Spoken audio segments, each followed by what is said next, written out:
У абласным цэнтры пачалося грамадскае абмеркаванне архітэктурна-планіровачнай канцэпцыі аб'екта, спецыялізаваная зала для скачкоў на батуце ў Віцебску. Спецыялісты інстытута Віцебск грамадзян праект расказалі, дзе ў горадзе размесціцца новая спартыўная арэна, як яна будзе выглядаць і чым будзе абсталявана. Тэму працягне Сергей Мисурагин.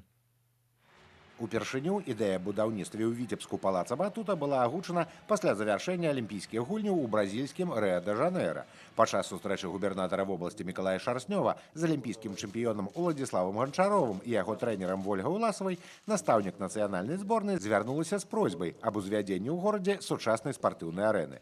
Прадстаўнікі віцебскай школы батута ў саставе зборнай Беларусі заваявалі адзіную залатую ўзнагароду на алімпіядзе. Пастаянна з'яўляюцца прызёрамі і пераможцамі сусветных і еўрапейскіх спаборніцтваў, а умовы, у якіх спартсмены займаюцца і трэніруюцца, уже не адпавядаюць сучасным патрабаванням. Мікалай Шарснёў поўнасцю падтрымаў гэту прапанову і даў зялёнае святло на рэалізацыю праекта.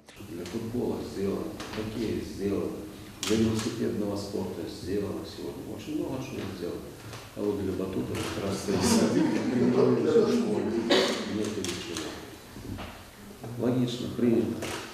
Тендер на яго распрацоўку выйгралі спецыялісты Віцебск грамадзян праекта. Месца, дзе збіраюцца ўзвесці спартыўную залу, вызначылі на свабоднай ад забудовы тэрыторыі ў цэнтры горада, побач з перакрыжаваннем праспектаў Маскоўскага і Перамогі. Новую арэну будзе адрозніваць функцыянальнасць, надзейнасць і даўгавечнасць. Здесь главный зал один, вот он большой, в нем размещается 9 батутов, зрительские места на 200-250 мест еще не определено.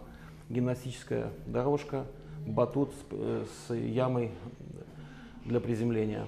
Также находятся административные помещения, пресс-центр и 2 зала хореографии и тренажерный зал.